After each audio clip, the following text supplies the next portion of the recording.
예, 저는 빌리온 선교회 대표인 김종구 선교사입니다. 중국에서 16년간 현지에서 사역했고요. 지금 본부에서 대표 사역하고 있습니다.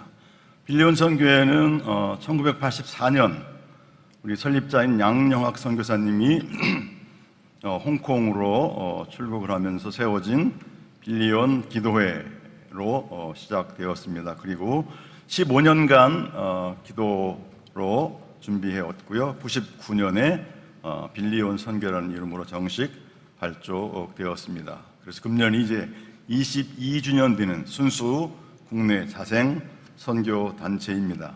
아시다시피 빌리온이라는 이름은 영어로 10억이라는 뜻입니다. 그래서 저희 선교회가 세움 당시에 중국의 인구가 약 10억에서 이제 중국을 그리스도에게로 이런 의미를 담고 빌리온이라 시작을 했고요. 그래서 빌리온 선교가 시작되면서 짧은 기간 내에 중국 선교의 한 획을 긋는 그런 일을 실은 했고요.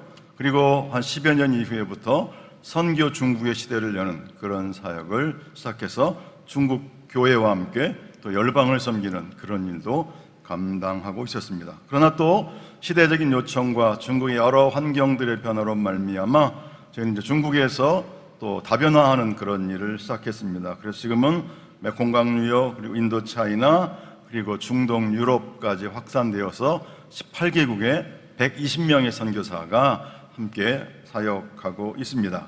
뿐만 아니라 국내 이주민 사역, 안성에서 이주민센터를 하고 있고요. 김포에서 또 고려인 사역을 하고 있고요.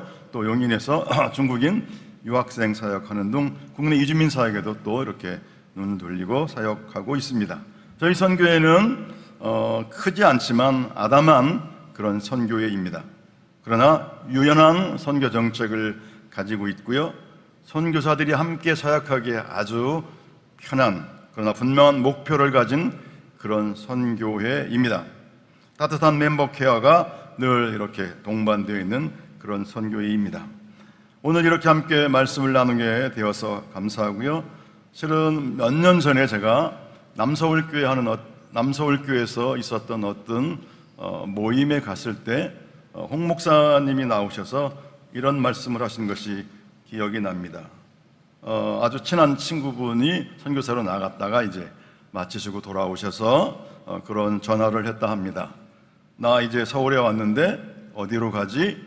어디에 살지? 이런 전화를 홍 목사님이 받으시고 그때 그런 생각, 충격을 받으셨다 합니다.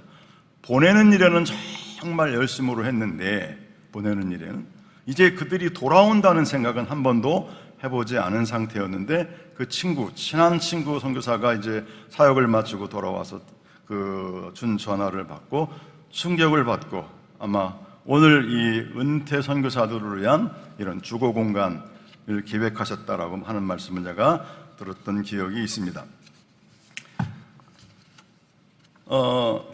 오늘 읽었던 본문, 여러분이 어쩌면 자주 읽어보셨던 본문일 수도 있고 낯선 본문일 수도 있는데요.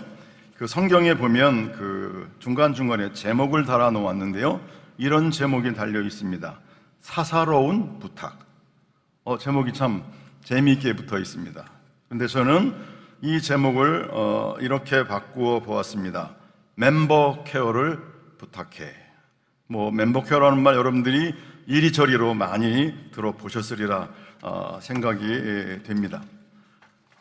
사랑하는 성도 여러분, 예수마을교회 성도 여러분, 또 오늘 이 본문을 바울이 너는 어서 속히 내게로 오라, 그리고 21절에 너는 겨울 전에 어서 오라라고 한 이 중간에 들어있는 여러 상황들을 쭉 읽으시면서 어떤 생각을 하셨습니까? 만약에 이 바울 선교사가 우리 교회가 파송한 또는 우리 단체에 소속된 선교사라면, 그가 우리에게 이런 편지를 보내왔다면 우리는 어떤 조치를 취하겠습니까? 어떤 조치를 취하는 것이 마땅합니까? 어떤 조치를 취할 수 있습니까? 자, 여기서 저는 이제 멤버 케어라는 말을 오늘 좀 많이 사용할 것 같습니다. 실은 지난 7월 12일부터 다음 8월 16일까지 한국 멤버 케어 네트워크라는 거기 교육분과에 제가 소속되어 있고요. 거기서 지금 포럼을 진행하고 있습니다. 마침 제가 맡았던 발제 제목이 선교사 멤버 케어 어떻게 하나 또는 어디까지 하나 이런 주제였었는데요. 마침 또 이 시기가 이렇게 여기 안식 선교사 은퇴 선교사를 위한 주거 공간 갖고 있는 우리 교회와 함께 이런 시간을 맡게 되어서 너무 감사합니다. 멤버 케어라는 말을 여러분이 아시겠지만 실은 어떤 경우에는 상담 치료나 또는 뭐 심리 치료 아니면 뭐 정신적인 어떤 질병들을 가진 사람들을 돌아보고 상담하고 해서 이렇게 치유하는 것이다라고 생각할 수도 있습니다. 그러나 이번 포럼을 통해서 제가 발제한 것은 뭐냐면 이것은 잘못된 멤버 케어에 대한 잘못된 인식이라는 말을 제가 말씀드렸고요. 그래서 대부분의 경우 멤버 케어하면 은연중에 상하고 상처받고 또 정서적으로 불안정한 사람을 그런 사람만을 대상으로 삼는 것 때문에 여러 가지 역기능들이 실은 나오고 있습니다. 그러나 멤버 케어는 그렇게 좁은 의미가 아닙니다. 선교사들의 복지와 발전을 위해서 선교단체들과 교회들 그리고 교회들이 선교사를 돕는 기관들이 하는 지속적인 행동이고 또 투자이며 선교사 허입에서 은퇴까지를 포함하는 전 영역, 정신적인, 심리적인, 영적인 돌봄 전 영역과 전 기간, 파송 전부터 파송 후 그리고 선교사가 돌아온 이후에까지를 포함한 것을 멤버 케어의 전 영역이라 이렇게 정의할 수 있습니다. 그래서 선교사가 참으로 오랫동안 훈련을 받고 정말 뜨거운 헌신한 선교사가 현지에 가서 삶의 여러 환경들이 주는 그런 어려움이나 스트레스나 이런 긴장들 때문에 사역을 중단하고 중도 탈락하지 않고 끝까지 건전하고 건강하게 사역할수록 돕는 그런 사역, 멤버 케어의 사역입니다. 말씀드린 대로 어떤 심리적인 상담 그런 범위가 아니라 파송 전부터 은퇴한 이후까지를 다 포함한 그런 영역에서의 멤버 케어를 제가 말씀드렸습니다. 오늘 생명의 빛 예수마을교회가 선교사를 사랑하고 섬겨주되 은퇴 후의 삶을 위해서 헌신하는 모습에 선교사의 한 사람으로서 얼마 안 있으면 저도 은퇴할 선교사로서 선교단체의 대표, 저희도 실은 이제 선교단체에 120명의 선교사들인데 점점 이제 은퇴하는 분들이 많아지는 그런 상황 가운데 있는데 그런 단체의 대표로서 또 감사의 말씀을 드립니다. 말씀드린 것처럼 오늘 본문을 사사로운 부탁이라는 제목을 달았지만 제가 제목을 단다면 멤버 케어를 부탁해 아니면 멤버 케어가 필요해. 그래서 교회에게 선교단체에게 그리고 멤버 케어를 담당하는 그 팀들에게 선교사가 보낸 어쩌면 아픔을 호소하는 어쩌면 고통을 호소하는 어쩌면 도움을 요청하는 그런 편지라고 생각합니다. 오늘 본문을 보면서 선교사들이 사역 중에 겪고 있는 고뇌 또는 애환 그리고 가정의 관계와 건강과 고국으로 귀환 이후에 이미 겪었고 앞으로 겪게 될 애환들을 잠시 살펴보고자 합니다. 이 서신서는 바울의 사역의 마지막 부분, 어쩌면 인생의 말년 또는 사역의 끝부분에 해당되는 시기에 쓴 편지입니다. 복음의 동역자여 또 믿음의 아들인 디모데에게 이 편지를 쓰고 있습니다. 7절은 이렇게 기록되어 있습니다. 주께서 내 곁에 서서 나에게 힘을 주심은 나로 말미암아 선포된 말씀이 온전히 전파되어 모든 이방인이 듣게 하려 하심이니 내가 사자의 입에서 건짐을 받았느니라. 주께서 나를 모든 악한 일에서 건져내시고 또 그의 천국에 들어가도록 구원하시리니 그에게 영광이 세세 무궁토록 있을지어다. 아멘. 이 본문을 읽으면서 바울의 사역을 아주 짧게 그러나 핵심적으로 요약해놓은 본문이라고 생각합니다. 이 본문은 이방인을 위한 부르심에 대한 바울의 확신과 또 그 이방인 사역을 위해서 자기의 모든 삶을 다 드렸다라고 고백하고 있습니다. 그리고 바울은 다른 것 하지 않고 오직 복음만을 전파하는 일에 몰두했다라고 고백합니다. 바울을 이방인에게 복음을 전하라고 부르신 주님께서 주시는 그 힘과 능력으로만 사역했다라고 고백하고 있습니다. 주님께서 바울의 말할 수 없는 위험, 그렇죠? 강도의 위험과 40에 하나 감은 매를 위험과 돌의 위험과 강의 위험과 죽음의 위험과 굶주림과 추위와 숱한 그런 위험, 어려움, 심지어 죽음의 골짜기까지 이른 그 와중에도 주께서 건져주셨다라고 바울은 고백하고 있습니다.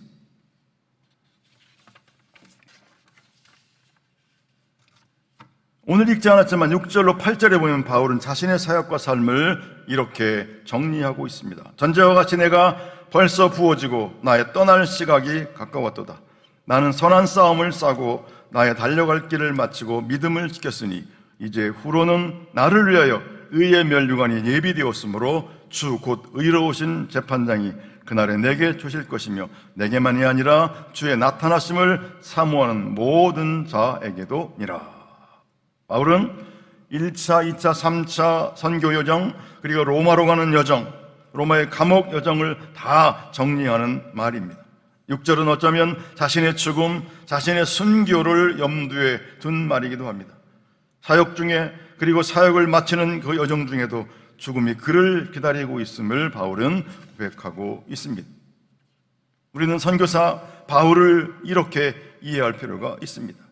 자, 이제 바울이 현재 처지를 본문을 통해서 살펴봅니다.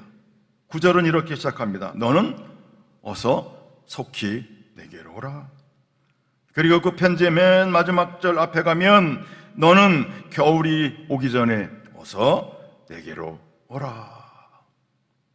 사랑하는 여러분, 여러분의 친구가 선교사로 갔고, 아니면 우리 교회에서 파송한 선교사가, 또 아니면 소속된 선교사가 우리에게 이런 편지를 보냈다면 어서 오십시오, 겨울이 오기 전에 어서 오십시오 라고 편지를 우리에게 보냈다면 우리는 어떻게 하는 것이 마땅한 것입니까? 이 두 본문은 바울이 어떤 모습을 우리에게 보여주고 있습니까? 믿음의 아들인 디모데에게, 복음사에게 동역자인 디모데에게 이런 편지를 씁니다. 너는 어서 속히 내게로 오라. 갈라디아서나 로마서를 읽으면 바울은 정말 바늘로 찔러도 피 한 방울 나오지 않을 사람 같은 그 바울 선생님이 너는 어서 속히 내게로 오라, 겨울 전에 내게로 오라 라고 이 글을 쓸 때 그의 심정은 어땠을까? 노년의 사도가 겪고 있는 극도의 외로움 느껴지지 않으십니까? 밤마다 고독과 싸우는 한 선교사의 모습이 가슴에 저며오시지 않습니까? 디모데를 속히 오라고 부르는 바울의 모습에서 빌립보서에 보면 빌립보 교회가 디모데와 또는 에바브로디도를 바울에게 보냈던 일이 있었습니다. 어쩌면 그때를 생각하는지 바울이 그 인생의 마지막 부분에서 디모데를 부릅니다. 어서 오라. 그냥 오라도 아니고 어서 오라, 속히 오라, 겨울이 오기 전에 어서 내게로 와라. 계속해서 말씀을 봅니다. 10절은 이렇게 말합니다. 데마는 이 세상을 사랑하여 나를 버리고 데살로니가로 갔고, 그레스게는 갈라디아로, 디도는 달마디아로 갔고, 누가만 나와 함께 있느니라. 내가 올 때 마가를 데리고 오라. 그가 나의 일에 유익하니라. 두기고는 에베소서로 보내오노라. 내가 처음 변명할 때 나와 함께한 자가 하나도 없고 다 나를 버렸으나 그들에게 허물 돌리지 않기를 원하노라. 이 짧은 몇 구절 가운데 바울이 누구도 나를 버렸고 다 나를 버렸고 다 나를 떠났고라는 말을 여러 번 반복하고 있습니다. 그렇죠? 바울의 표현대로 복음사역에 처음 나와 함께 선교사로 동역자로 일하던 그 모든 사람들이 다 나를 버렸다. 어떤 경우는 나를 버리고 배반했고라고 말합니다. 다 곁을 떠났습니다. 세상으로 간 사람, 다른 사역지로 간 사람, 바울의 보냄을 받고 그의 곁을 떠난 사람, 그 와중에 오직 누가 한 사람만 나와 함께 있다라고 바울이 그 젊은 디모데에게 어쩌면 호소와 같은, 어쩌면 보이진 않지만 눈물로 쓴 그런 글씨가 아닐까 생각을 해봅니다. 많은 배반을 경험했습니다. 복음 전파 사역의 선교 활동에 함께하던 초창기 멤버들이 모두 다 그를 떠난 것을 알 수 있습니다. 선교제에서 함께 사역하던 팀원들도 하나 둘씩 떠납니다. 좋은 모습으로 떠나기도 하지만 가슴 아파 떠나기도 하고, 상처를 주고 떠나고, 선지인도 떠나고, 같은 선교사들도 떠나고, 어쩌면 선교사에게 남는 상처 중에 가장 큰 사역, 이 상처가 뭐냐면 이걸 것이게요. 함께 일하던 동역자들, 아니면 현지인 동역자들, 열심히 키워서 정말 아이를 낳듯 키워놓은 그 현지인들에 의해서 배반을 당하고 그들이 배반하고 다 버리고 떠나는 이런 상처일 것인데, 바울에게도 이런 상처는 동일하게 있었습니다.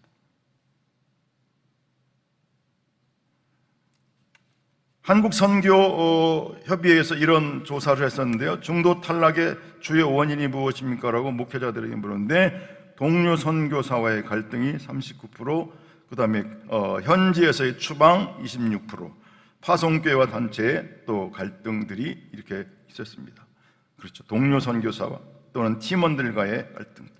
이것은 바울도 겪었고, 오늘날 선교제에 쓰고 수고하는 많은 선교사들이 이와 같은 일을 겪고 있습니다.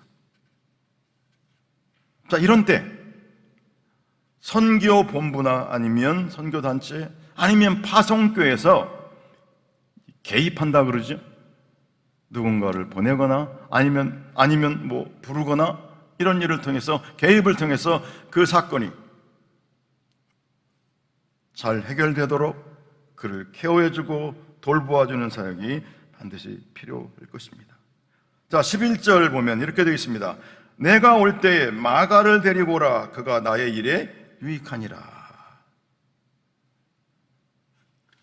성경 사도행전 15장에 가면 바울이 그의 동역자, 한 교회에서 파송받았던 바나바와 심하게 다툰 장면이 기록이 되어 있습니다. 사도행전 15장 36절로 41절인데요. 제가 읽어보겠습니다. 며칠 후에 바울이 바나바더로 말하되 우리가 주의 말씀을 전한 각 성으로 다시 가서 형제들이 어떠한가 방문하자 하고, 바나바는 마가라 하는 요한도 데리고 가고자 하나 바울이 밤빌리에서 자기들을 떠나 함께 일하러 가지 아니한 자를 데리고 가는 것이 옳지 않다 하여 서로 심히 다투어 피차 갈라서니 바나바는 마가를 데리고 배 타고 구브로로 가고, 바울은 신라를 택한 후에 형제들에게 이렇게 기록되어 있습니다. 한 파송교회에서 파송받은 2명의 선교사가 다른 동역자의 문제로 심하게 싸우고 갈라져서 각각 다른 방향으로 선교를 떠난 모습을 바울이 경험했습니다. 근데 이 노년의 편지 가운데 이렇게 말합니다. 내가 올 때에 그를 데리고 오라. 그를 데리고 오라.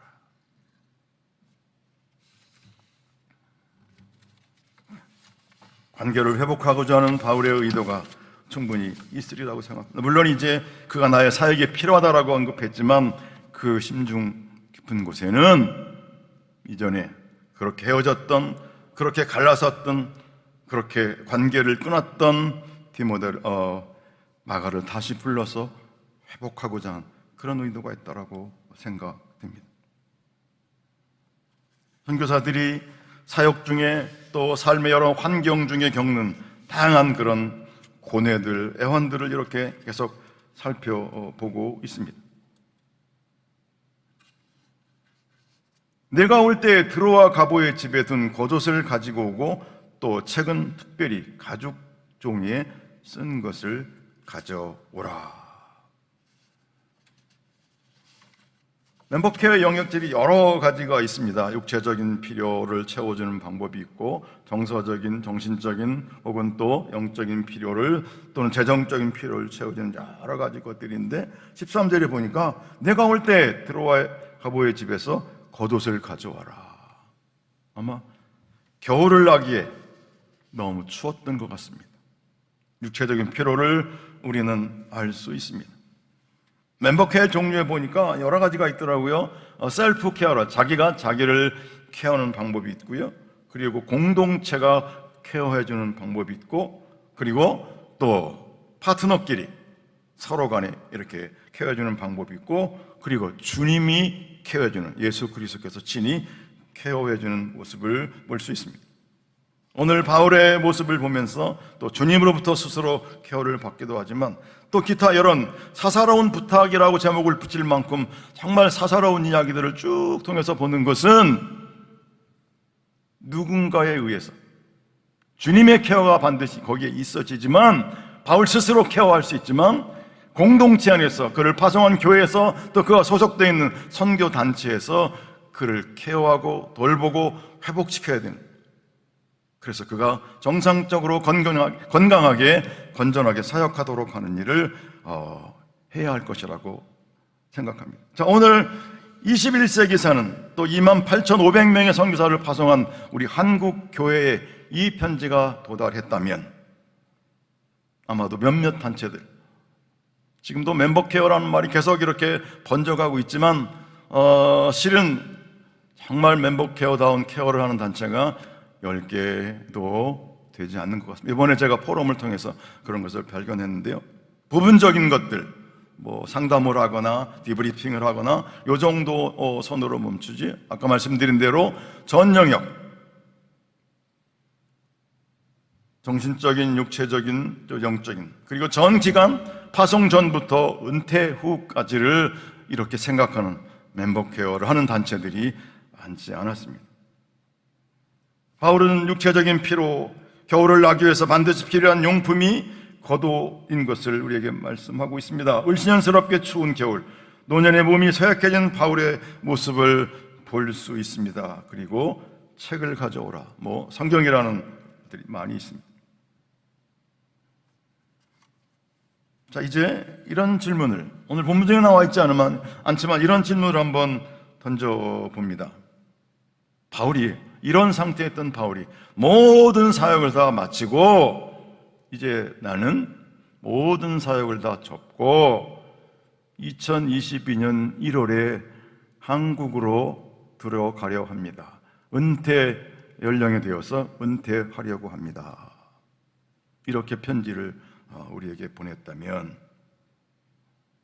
우리 홍 목사님이 전화를 받고 충격을 받았던 그 고국에 돌아오면 난 어디서 살지? 그리고 무엇하며 살지?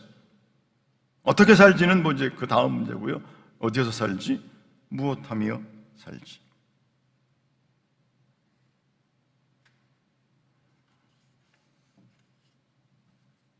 이것은 이제 28,500명의 선교사를 파송한 한국 교회가 깊이 생각하고 또 준비해야 할, 말씀드린 대로 전 영역을 커버하는 선교사 멤버 케어의 영역이라고 생각이 됩니다. 그를 어디로 어떻게 살도록 안내해 줄까? 오늘 이 문제의 한 측면의 답을 제시해 주는 사랑하는 예수마을 교회 주께서 복 주시기를 간절히 원합니다. 아울러서 단순히 기거할 공간만이 아니라 그동안 선교지에서 익힌 문화 적응과 언어와 영혼 사랑이 몸에 밴 선교사들이 아직 건강에 문제가 없는 한, 또 그들이 섬겼던 영혼들을 섬길 수 있는 이주민 사역에도 또 이렇게 연결을 시켰다고 그럴까? 너무나 좋은 생각이라고 생각됩니다. 주보에 보니까 그렇죠. 은퇴 선교사와 함께하고 또 이주민 선교를 함께하는 그런 교회라고 되어 있는데 너무 귀하다고 생각합니다. 이 땅에 있는 이주민들도 참 많이 있습니다. 선교사들이 가지고 있는, 말씀드렸던 다양한 형태의 그런 노하우들, 언어라든지 그들의 문화라든지 그들의 삶의 모든 환경들을 다 품어내는 그런 것들을 가지고 이 땅에 와 있는 이주민들을 섬기는 것, 주거 공간과 아울러서 또 그들이 할 수 있는 적절한 사역이 함께 공유된다는 것은 굉장히 고무적인 이라고 생각합니다. 말씀을 맺습니다. 디모데후서 4장 9절로 22절의 말씀을 단순히 이전에 살든 훨씬 이전에 2000년에 살든 한 바울이 쓴 편지라 보지 마시고 오늘 대한민국 교회가 파송한 28,500명의 선교사가 오늘 우리에게, 우리 교회에게, 우리 단체에게 보낸 편지라고 생각을 하고 교회들이, 단체들이 더욱더 이들을 전 영역적인 면에서 멤버 케어하는 일이 필요하다라고 생각합니다. 선교사를 보내는 일에 힘에 겹게 헌신했던 한국교회, 이제 이들이 겪는 애원에도 깊은 관심, 이들이 겪는 깊은 고뇌에도 또 깊이 참여하고 그들을 돌보는 한국교회 점점 많아지는 것 얼마나 감사한지 모릅니다.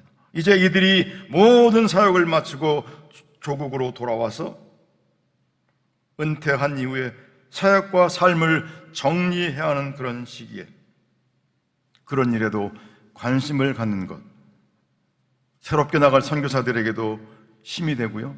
또 현재 사역지에서 열심히 사역하며 이제 얼마 후에, 몇 년 후에 또 은퇴를 앞두고 있는 선교사들에게 큰 격려가 되는 그런 일이라고 생각합니다. 이제 교회가 이런 일을 감당해 주어서 감사하고요. 이 모든 영광을 우리 하나님께서 받아주시기를 또 소원합니다. 말씀 맺습니다. 사랑하는 이 교회를 통하여 예수 그리스도의 이름이 온 땅에 퍼져가는 역사가 있기를, 도저히 흐르는 강물처럼 주님 오실 때까지 계속돼야 될 이 선교 사역에 힘을 실어주는 복음 사역에 힘을 실어주는 진정한 의미의 전 영역에서 멤버케어 예수마을교회를 통해서 더 많이 진전되기를 주의 이름으로 축복합니다. 기도하겠습니다. 하나님 아버지, 노사도인, 이제 생을 마감하고 사역을 마감해야 되는 선교사 바울이 보낸 편지를 읽으며 많은 생각을 하게 해주셔서 감사합니다. 우리 사랑하는 한국교회도 주의 분부에 근거해서 참으로 힘을 다해서 세계 열방의 선교사를 파송했고 28,500명이 넘는 선교사들을 파송했고 힘을 쏟았습니다. 이제 또 조금씩 그들이 겪는 고뇌와 애환들에 관심을 갖고 멤버 케어를 하기 시작했고 이제 조금 더 걸음을 내딛어서 이제 그들이 사역을 다 마치고 돌아올 때 어디에 기거하지? 돌아온 이후에 무엇하지라는 이런 고뇌까지도 품어내는 이런 멤버 케어 사역이 이 사랑하는 교회를 통하여 이렇게 일어나도록 복 주신 하나님 감사합니다. 한국교회가 모든 이런 일에 한국의 모든 선교 단체들이 선교사들을 진정으로 케어하고 돌보아서 한국 선교의 또 미래가 더 밝아지도록 축복하여 주옵소서. 감사합니다. 예수님의 이름으로 기도합니다.